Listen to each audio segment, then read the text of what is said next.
국민의힘이 조정훈 시대전환 의원을 비롯한 범야권 또 문재인 정부 출신 인사들을 대거 영입했습니다. 자, 오늘 오전에 국민을 위한 도전정신 입당 환영식을 열었는데 이 총선을 앞두고 중도 외연 확장에 방점을 찍은 모양새입니다. 자, 조정훈 의원은 이제 얼마 전 김무성 대표 포럼에 초대받았을 때 꽃꽂이형 꽃이 아니라 환부를 도려낼 그 수술용 칼로 부른다면 응하겠다 이렇게 했는데, 자, 국민의힘에서 매기 역할을 하겠다는 그런 의지를 피력을 했습니다. 지금 노웅래 의원 지역구인 서울 마포갑 당협위원장으로 고려하는 것으로 보입니다. 자, 21대 총선을 앞두고 더불어민주당에 영입된 조 의원은 민주당의 위성정당 더불어시민당 소속으로 비례대표 국회의원에 당선됐고 이후 시대 전환으로 당적을 옮겼습니다.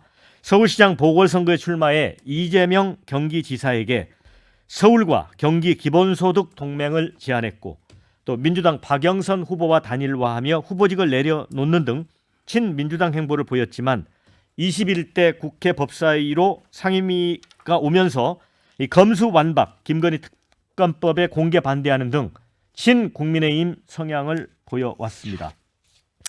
자, 조 의원은 이제 민주당에 대해 1987년에 멈춘 정당 같다 이렇게 직격을 했습니다. 서정욱 의원님. 그런데 저 의원은 아니고 서정욱 변호사님. 자, 입당 탈당을 사실 번복했어요. 4차례 당적을 바꿨는데 그래서 사실 보수 진영 안에서도 참 너무 무언측한 영입 아니냐 이런 얘기 나옵니다. 저하고 이제 그 방송을 뭐 오래 같이 많이 했고요. 저도 이제 장 기자님처럼 취재 좀 해보려고 아침에 4번이나 전화했더니 계속 통화 중이야. 야, 네 번 전화했는데 계속 통화 중이에요. 통화는 못했는데 저는요, 이 당직 4번 바꿨다고 비판할 수 있는 사람이 몇 명 있을까요?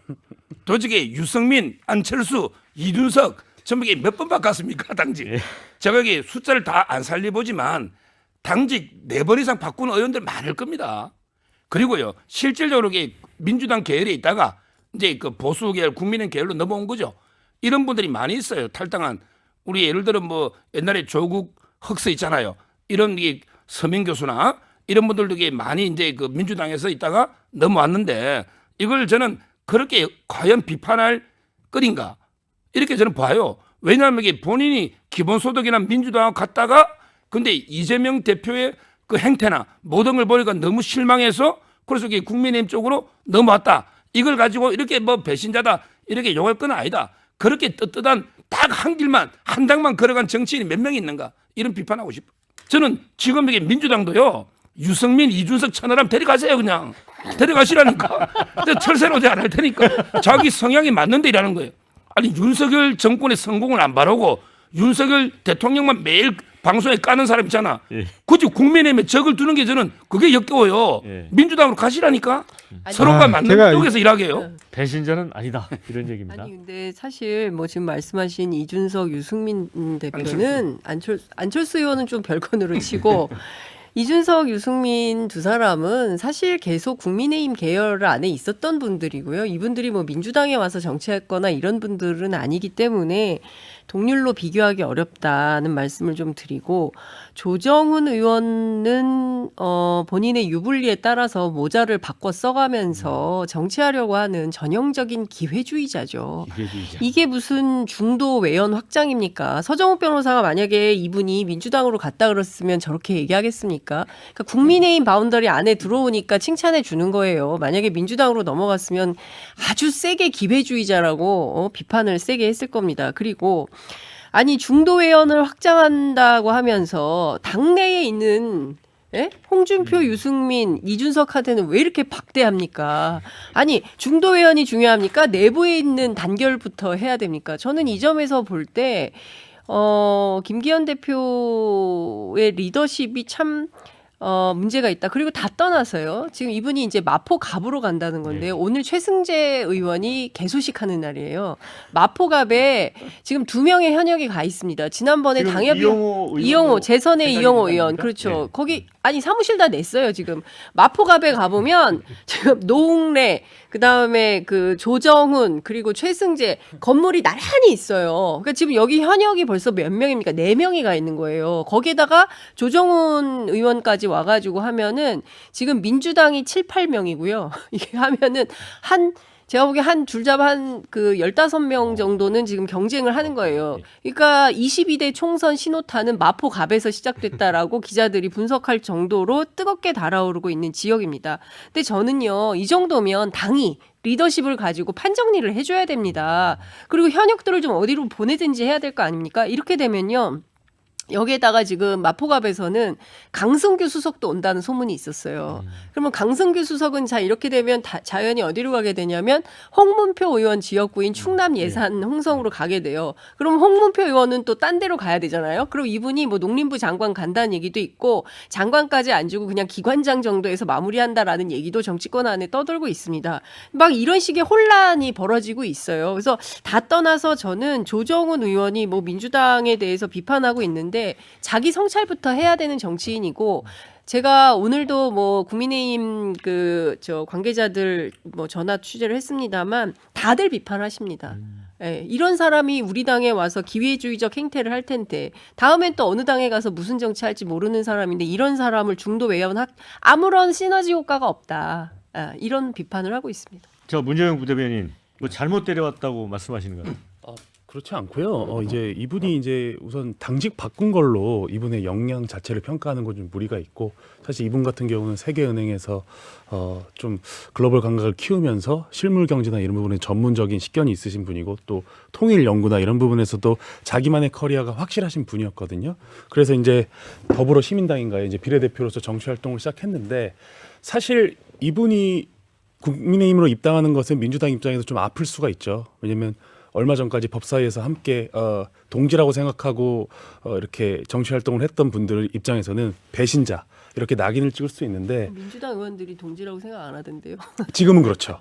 아니요. 그 전에도 네. 법사위 처음 그런가요? 법적 수사권 조정 때부터 그랬어요. 아 그렇죠. 네. 근데 그러니까 사실 이 조정은 의원이 이게 제 사견은 조정은 의원이 이렇게 저희 당에 입당한 가장 큰 이유는 뭐 철학이나 이런 부분도 있겠지만 그냥 이분도 민주당 의원들한테 좀 학을 뗀 게 있는 것 같아요. 왜냐하면 제가 이제 국감이나 이런 것들 보면은 뭐 딱 그 시점 전까지는 저는 뭐 이렇게 특이한 걸 못 느끼다가 예를 들어 뭐 박범계 의원, 김남국 의원, 박주민 의원인가 이런 분들이랑 그 내부에서도 굉장히 이렇게 의견이 안 맞더라고요. 그러니까 법사위 안에서도 그러니까 그런 의견 이제 불일치가 계속 되면서 이분도 사실 정치를 해야 되지 않습니까? 예, 이분 뭐 이렇게 비례대표로 들어왔지만 향후 자기의 정치적 그 진로를 봤을 때 내가 결국 이 소위 이제 진보 계열 민주당 계열에서는 이분들과 함께 정치하기 힘들겠구나 이런 본인의 판단을 하신 것 같고요. 그 와중에서 김기현 대표가 몇 달 전부터 지속적으로 이런 조정은 의원과 같은 좀 유능한 정치 젊은 인재들을 계속해서 컨택을 해왔고 그 결실로 이번에 저희 당에 입당을 한 것이 아닌가 하는 생각을 합니다. 마포갑에 민주당 그 뭐 10명 넘게 네. 몰려들었다니까 네. 마포갑에 10명 넘게 몰려들었다니까 22대 총선 불타겠다 이런 의견을 아, 진짜. 올려주신 분이 있고요. 조정은 의원 관련해서는 멋진 정치하라 이런 격려 얘기도 하지만 오락가락 한 사람이 무슨 위한 확장이냐 오히려 역풍 불 거다 이런 의견이 있습니다. 아니, 저는 문중영 대변인 같은 이런 분들 그냥 중용해서 쓰시면 돼요. 왜 그 왔다 갔다 하는 사람들 왜냐면 이분이 아까 지금 앵커께서 조금 이제 아까 말씀하시는 것 중에 팩트에 좀 어긋나는 부분이 있었는데 이분이 이제 영입된 게 20대 총선 때 영입됩니다. 네. 20대 총선, 21대 총선이 아니고 네네네. 예, 20대 총선 2016년에 아하, 20대. 이른바 네. 문재인 당시 당대표가 영입한 인사예요. 아. 그랬는데 이게 이런저런 어떤 그 내부적인 문제들 때문에 결국 공천을 못 받습니다. 아하. 공천을 못 받으니까 바로 또 탈당을 해요. 그래서 그 다음 만든 게 시대전환이라는 당이에요. 아. 그래갖고 시대전환을 만들어가지고 이제 시대전환으로 이제 소수정당으로 어떻게 좀 잘 시작하는 줄 알았습니다. 그랬는데 갑자기 이제 비례정당 이슈가 생기니까 비례정당을 굉장히 많이 공격하다가 정작 비례정당을 만들고 나니까 거기에 또 합류를 하세요. 거기에 합류를 해서 이른바 더불어시민당에 그걸로 들어오셔가지고 거기서 공천을 받고 결국 당선이 됩니다. 당선된 다음에 다시 또 탈당을 요구해서 그러니까 자기를 그냥 탈당하면 안 되니까 제명을 시켜달라고 요구를 해서 제명해서 시대전환을 다시 간 것이고요. 갔다가 그 이후에 어떻게 했습니까? 서울시장 선거에 나오신다 그랬어요. 그래서 서울시장 선거에 나오더니 갑자기 이제 그 당시에 경기도지사였던 이재명 당시 그 경기도지사 후보에게 이른바 기본소득 동맹을 제안합니다. 예. 그래서 나는 이재명 대표의 정치 철학과 너무 잘 어울린다. 우리 같이 한번 정치를 서울 경기도에서 수도권 정치를 한번 같이 해봅시다. 막 하세요. 그러더니 갑자기 어차피 그게 안 되는 후보인데 이름을 알리려고 나온 거 아니냐는 지적이 많았는데 박영선 후보하고 뜬금없이 또 갑자기 그 후보 단일화를 합니다. 그렇게 해가지고 결국 나름 지분을 챙길 걸 다 챙겨요. 그러다가 갑자기 이분이 이른바 시대 전환이 아니라 태세 전환하는 시점이 언제냐면 대선이 끝나고 나서입니다.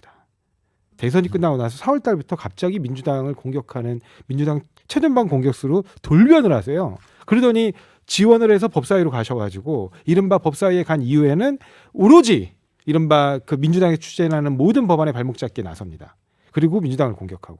그러니까 이분이 지금까지 살아온 역정을 보면 항상 주류편이었어요. 과거 문재인 대표 시절, 그다음에 이재명 당시 이제 경기도지사가 경기도지사 후보로 거의 이제 확정적인 그러니까 후보가 되고 난 다음에 차기 대권에 유력한 후보로 올라서니까 또 이재명 지사에게 손을 잡고 또 박영선 후보가 그 결국에 서울시장 후보가 되니까 박영선 후보와 후보 단일화를 하고 그러다 갑자기 대선이 끝나자마자 다시 윤석열 대통령의 손을 잡는. 그러니까 그래서 제가 아까 그 저희 장윤성 기자님의 기회주의자다 이런 말씀에 전적으로 공감할 수밖에 없는 게 항상 양지만 찾아다니시는 거예요. 그래서 이런 분들 말고 정말 진정성을 갖고 나름 그 지정의 국민들의 목소리를 대변하는 그런 정치인들을 키우시고 그런 정치를 해나가셔야 국민들의 선택을 받는다. 여기 지금 좋으신 분들 많잖아요. 지금 제가 알기로 한 10년째 이렇게 열심히 하시는 분들이에요. 네. 이런 분들 놔두고 왜 엉뚱한 사람들을 그렇게 영입한다고 하는 겁니까? 네.